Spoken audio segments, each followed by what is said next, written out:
back at the Verizon Center where the First Ladies of Basketball, the Washington Mystics, are back in action for today's game, which is a very important game because today the Washington Mystics are celebrating Breast Health Awareness Month, but also they are taking on a very good Chicago Sky team. I'm Kelsey Nelson, joined by Rachel McNair. And Rachel, the Washington Mystics are coming off a big win, a come-from-behind win against the Dallas Wings on Monday night. So, how big is today's win so they can hopefully stay in the playoff race?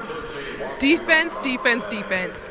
In their game against the Wings, they had 10 blocks. They just weren't letting them get inside. So I think that's going to be key for today's game, but also limiting second chance points. Chicago Sky has had over 90 points in their last 4 games. So they're going to really need to limit them and slow them down. But also defend the league's leading scorer, Elena Deladon. They're going to have to contain and contest her to really get this win today. You talked about they're playing Elena Deladon. How big will Taylor Hill be? Obviously, she's leading the Mystics in scoring, rebounds. She's pretty much doing it all. And earlier this week, Candace Buckner of the Washington Post said she believes that Taylor Hill should be considered for the most valuable player of the WNBA. So how big will she be in today's game? Taylor Hill will be huge. She's had 25 points in their last 2 games, and she just brings so much fire on the court. She starts it for them, and she's going to be very key for tonight's game. Perfect. Thank you so much. So we're looking forward to seeing Taylor Hill lead the Washington Mystics in today's matchup against the Chicago Sky. Stay tuned for more.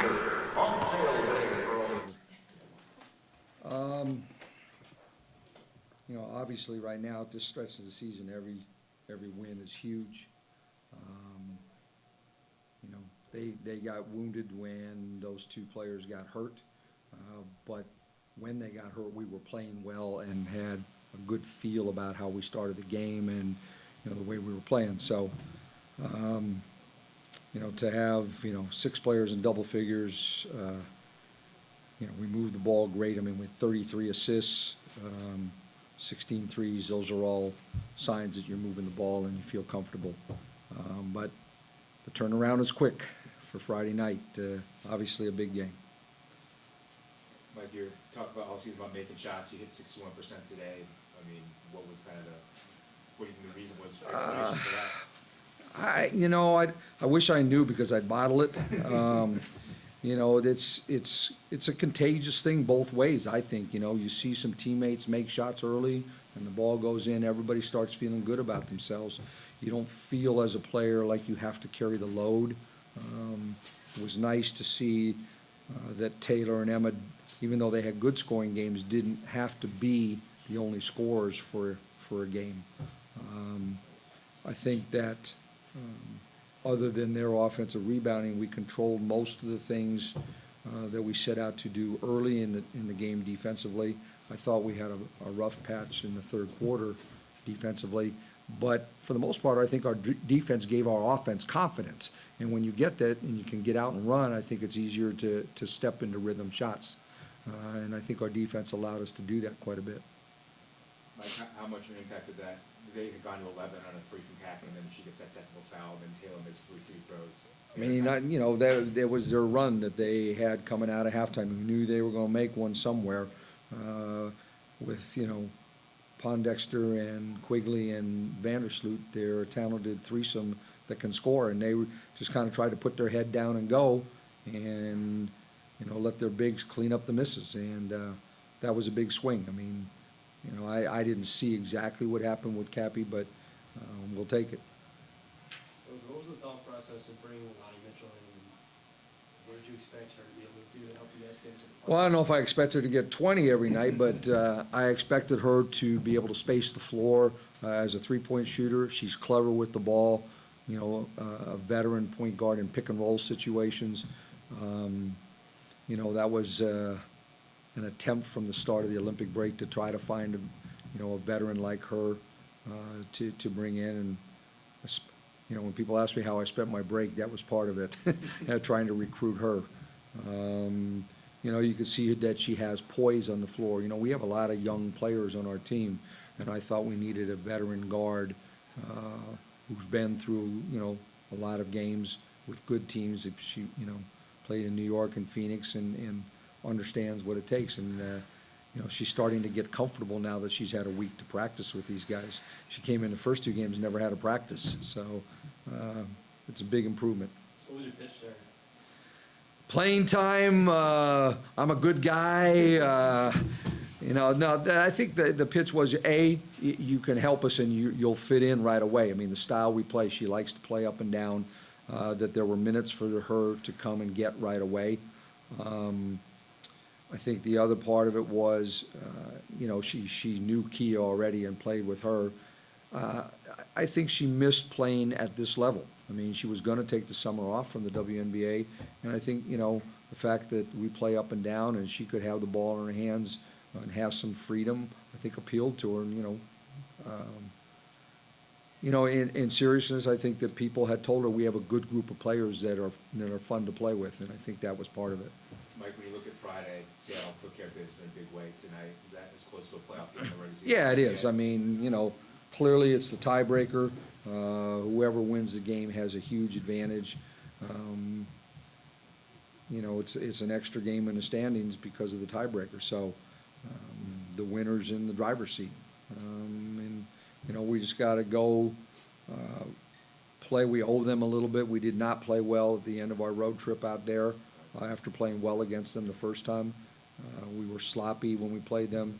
But we're going to have our work cut out for us. I mean, when you look at Bird and Stewart and Langhorne and Clark and Jewel Lloyd, that's a pretty good starting lineup, and they've been playing really well since the break. I mean, this road trip was make or break for them, and they've gone out and won 2 of the 3 that they've played so far. Coach, Taylor's been sort of a lightning rod offensively, especially over these past 4 games. What does she mean to this team and in the locker room in this home stretch of the season? And how have you watched her develop over the past 2 seasons? Well, it's a maturity thing more than anything. Maturity as a person and maturity in her game. The person part is, you grow up fast when you become a mom and have responsibilities besides just yourself. A chance during that year that she didn't play to watch and see, what this team needed. And then as a player, I mean, I discussed it earlier that, when she first came in the league, she was, always fast, but learning how to use her speed to stop and start. You saw a play down at the other end where she hesitated twice and then accelerated the basket. When she first came, everything was done kind of at the same speed. She settled more for jump shots when she first came in the league. Her three-point percentage has gotten better because she's worked at it. And now the fact that she is a threat to drive every single time and get to the basket or get fouled, she's 3rd in the league in free throw attempts, has made it tougher for people to defend her because you can't just play her one way. You have to respect both parts of her game, and I think that's made the big difference. Just having a playoff mentality before the playoffs, how much has that helped? It's helped us because we know we're in a life-death situation right now, so we gotta come into every game with a sense of urgency. And I think when you come into the game with a sense of urgency, you try to play a full 40 minutes. And I don't know what puts people in that position when you're in a life-or-death situation, what changes things, but we got to figure out a way next year to come out like this every game. Your consistent play has made a huge difference in the way the team's playing. What has been your mentality in just being an enforcer on the court?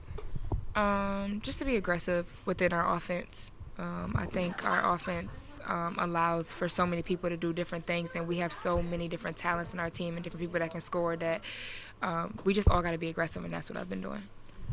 And moving forward into Friday's game, what is the goal? The goal is to win, for sure, but we got to come back and come focused. I mean, tonight was a good win. I heard we broke some franchise records, but we got to be focused for this game on Friday.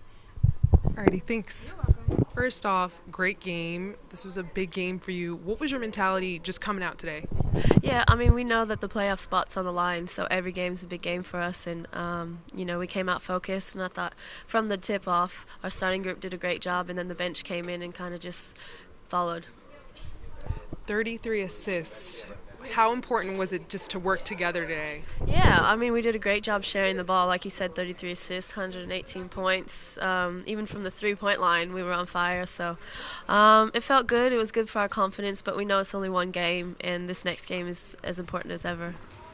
It was all smiles and joy in the locker room as the Washington Mystics had a blowout win right here at home at the Verizon Center, 118-81 against the Chicago Sky. I mean, beating out a team that was led by the reigning 2015 WNBA MVP, Elena Delle Donne, and she was recently also named the Eastern Conference Player of the Week. But I mean, Rachel, if there was a checklist for today's game, the Washington Mystics could check everything off as it was a team effort. They shot 61% as a team. 6 players were in double figures, and they broke franchise records tonight. So, I mean, fans here had it all. But tonight, Rachel, what did you see the Washington Mystics do that really propelled them to win today's game?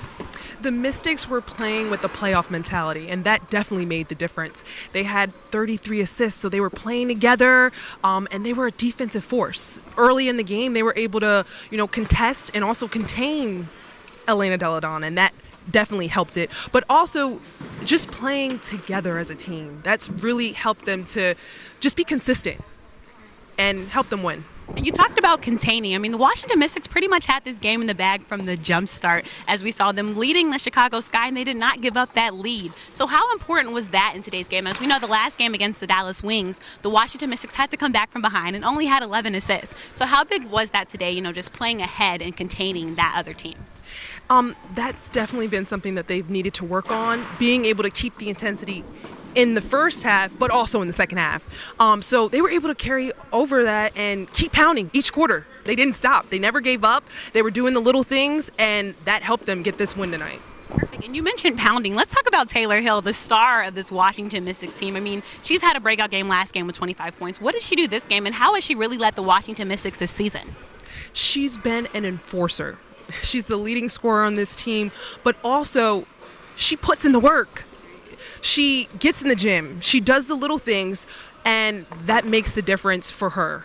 Perfect. And you talked about Taylor Hill, and we're looking forward to seeing if she can lead the Washington Mystics into victory against the Seattle Storm. Against Friday's game will be a tiebreaker game because currently the Washington Mystics are just a half game behind the Seattle Storm. So stay tuned for more. I'm Kelsey Nelson, joined by Rachel McNair. Now back to the studios.